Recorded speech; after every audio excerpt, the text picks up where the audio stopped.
যুক্তরাষ্ট্রের প্রেসিডেন্টের দায়িত্বে নেওয়ার আগে একটা ধাক্কা খেলেন ট্রাম্প।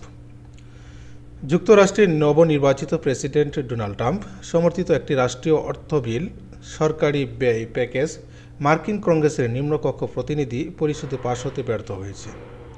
কেন্দ্রীয় সরকারকে অর্থায়নের জন্য গতকাল বৃহস্পতিবার মার্কিন প্রতিনিধি পরিষদে আনা এই বিলের বিরুদ্ধে বেশ কয়েকজন রিপাবলিকান আইন প্রণেতা ভোট দিয়েছেন। এর মধ্য দিয়ে তারা বিলটি পাশে ট্রাম্পের আহ্বানকে উপেক্ষা করলেন। বিলটি পাশ হতে ব্যর্থ হওয়ায় আগামীকাল শনিবার থেকে দেশটির কেন্দ্রীয় সংস্থাগুলোর কার্যক্রম আংশিকভাবে বন্ধ হয়ে যাওয়ার আশঙ্কা দেখা দিয়েছে, যা শাটডাউন নামে পরিচিত। দ্রুত এগিয়ে আসা এই সরকারি শাটডাউন এড়ানোর ক্ষেত্রে কোনো সুস্পষ্ট পরিকল্পনা এখন পর্যন্ত মার্কিন কংগ্রেসের সামনে দেখা যাচ্ছে না। শাটডাউন হলে কেন্দ্রীয় সরকারের উপর নির্ভরশীল নানা কর্মসূচি মারাত্মকভাবে ব্যাহত হবে। সরকারের বিভিন্ন বিভাগে অচল অবস্থার সৃষ্টি হবে, বিমানবন্দরে চলাচল ব্যাহত হবে, সেক্ষেত্রে আসন্ন ক্রিসমাসের ভ্রমণ মারাত্মকভাবে ব্যাহত হতে পারে।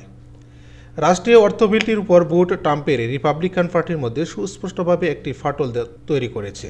আগামী বছরের জানুয়ারিতে ট্রাম্প দ্বিতীয় দফায় হোয়াইট হাউসের দায়িত্ব নেবেন। এই জানুয়ারিতেই দুই কক্ষ বিশিষ্ট মার্কিন কংগ্রেসের পূর্ণ নিয়ন্ত্রণ নেবেন রিপাবলিকানরা।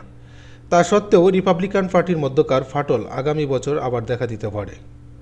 গত 5 নভেম্বর অনুষ্ঠিত মার্কিন প্রেসিডেন্টের নির্বাচনী জয় হন রিপাবলিকান পার্টির প্রার্থী ট্রাম্প। তিনি আগামী 20 জানুয়ারি মার্কিন প্রেসিডেন্টের দায়িত্ব নেবেন। রাষ্ট্রীয় অর্থ বিলটির পক্ষে ভোট দেওয়ার জন্য ট্রাম্প প্রতিনিধি পরিষদে রিপাবলিকান আইন প্রণেতাদের চাপ দিয়েছিলেন, কিন্তু দলটির কট্টরপন্থী সদস্যরা ট্রাম্পের আহ্বানে সাড়া দিয়ে বিলটির পক্ষে সমর্থন দিতে অস্বীকৃতি জানান। বিলটির পক্ষে ভোট পড়ে 174টি আর বিপক্ষে 235টি। বিলটির বিপক্ষে ভোট দিয়েছেন 38 জন রিপাবলিকান আইন প্রণেতা। যুক্তরাষ্ট্রের স্থানীয় সময় শুক্রবার মধ্যরাতে সরকারি তহবিলের মেয়াদ শেষ হবে। বিলটি পাশ হলে তা তহবিল যোগানোর মেয়াদ বাড়ত, একই সঙ্গে তা ঋণ দেওয়ার সর্বোচ্চ পরিমাণ স্থগিত করত।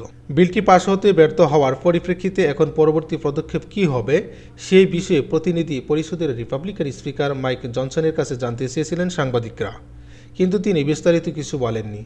তিনি শুধু বলেছেন, আমরা আরেকটি সমাধানে নিয়ে আসব। মার্কিন আইন প্রণেতারা অর্থ বিলটি পাশে ব্যর্থ হলে মার্কিন সরকারের কার্যক্রম আংশিক শাটডাউনে চলে যাবে। এছাড়া 20 লাখের বেশি ফেডারেল কর্মী বেতন ভাতা পরিশোধ বন্ধ হয়ে যেতে পারে।